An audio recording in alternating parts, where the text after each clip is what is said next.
Hello, why do so many people believe this? And how do we reverse reverse this hidden inhibitor that is low self-esteem? Hello, my name is Will Perry. Welcome back to the Keeping the Conversation Alive daily emails and videos delivered to you on email Monday to Friday. So, yeah, this hidden inhibitor that is low self-esteem. So why do so many people believe this? And the stats are difficult to get for men, particularly. The World Health Organization is stats for women, which I'll tell you in just a sec. But the stats for men about how many men have low self-esteem, have this inhibitor that's hidden from them. It's non-gender specific. However, the genders are different. There are differentiators. And the reason that the stats are difficult is because there's the men on the whole are less likely to come forward, are less likely to recognise that they have this. So that is an area that needs to develop a lot.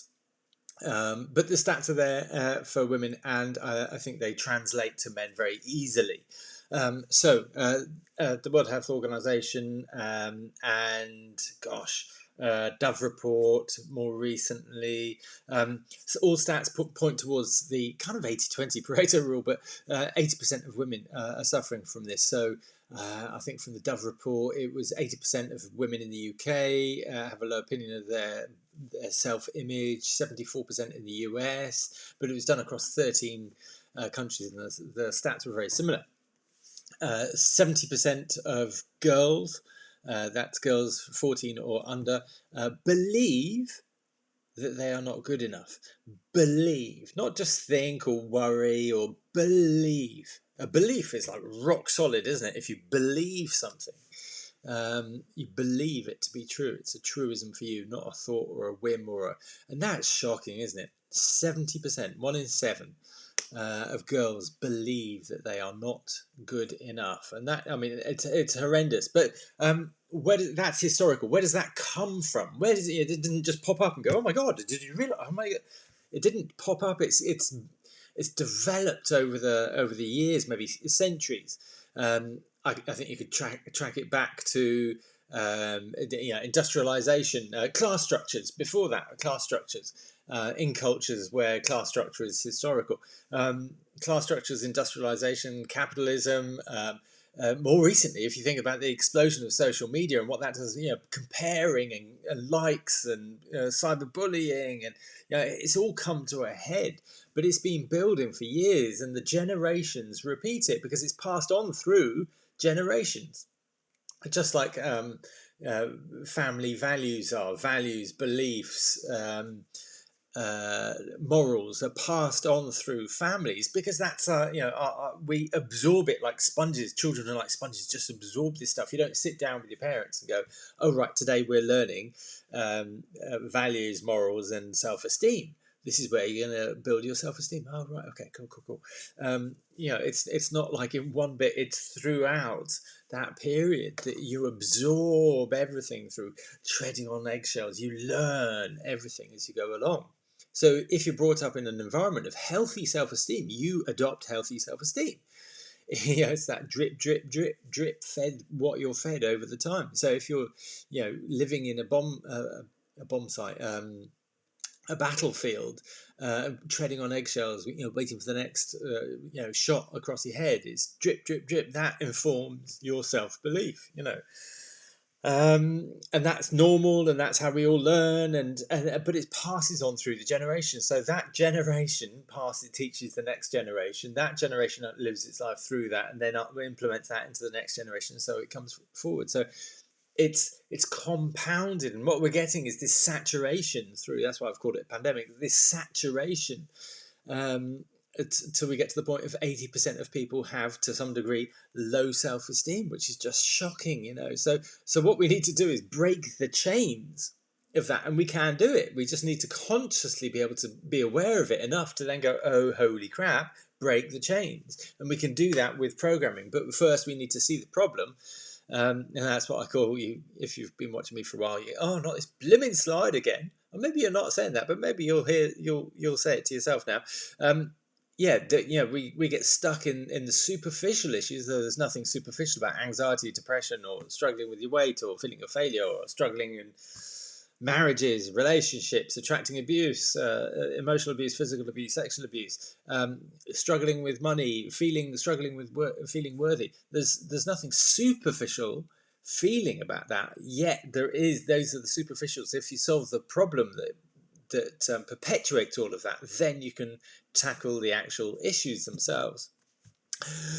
So what do we need to do? We need to break the change, but you need to understand your hidden culture, your family culture. You need to understand the programming that gave you the hidden culture inside your programming.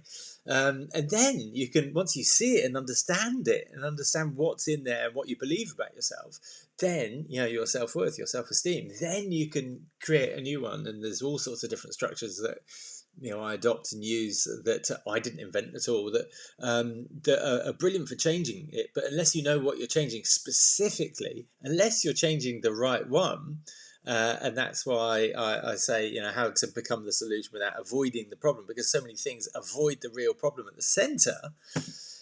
Which I call is the mother of all beliefs. Unless you identify the mother of all beliefs, where it came from, how it's formed, and that it's pervasive through everything, then you go, oh, holy mother of God, that's what I need to solve, that one problem, that mother of all beliefs. Then you can use the structures to be able to design and create a new future for yourself. It's no good having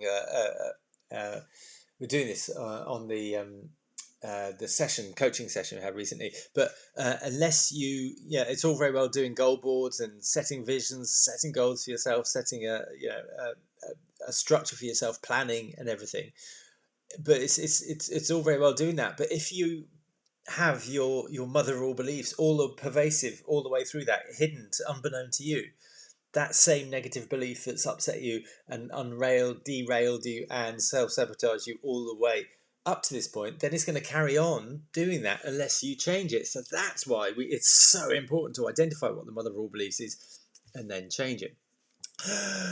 So that's what you need to do. You need to design your future free of the mother of all beliefs. Create one that's not that, whilst being conscious of what that one is, until it becomes unconscious. Your new positive empowering belief becomes unconscious.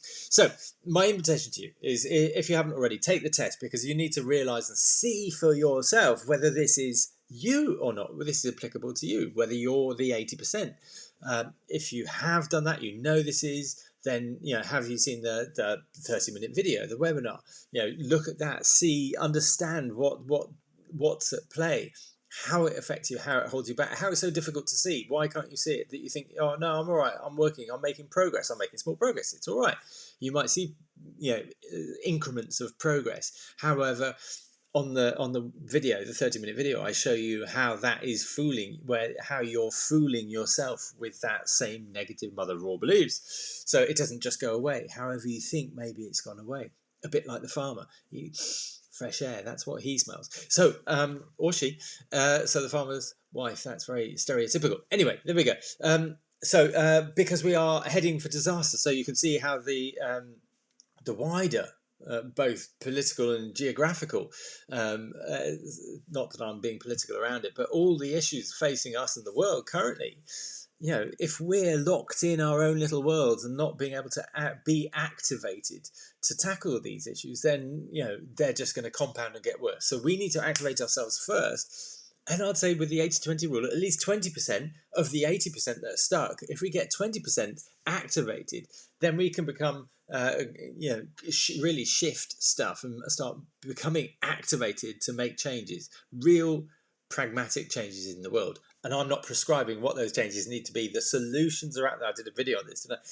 The solutions are out there already. It just needs people to get behind it and create a momentum. And there's so many different things. It's such a complex thing. Global warming is so complex. It's not just one solution. There's so many different layers. But people need to take action on this stuff. The activists, if you like, are highlighting issues. But then we need people to run with them and get the momentum behind. And whatever speaks to you, that's what you need to be doing to become the solution. So if you haven't taken the test already, take the test, get involved, comment, subscribe, share this stuff if this resonates with you and you know somebody this might resonate and wake up and engage with, then by all means share this with them. But get involved in the conversation. Many thanks. Hope you're well. Speak to you soon. Have an awesome day or evening. Speak to you soon. Bye-bye.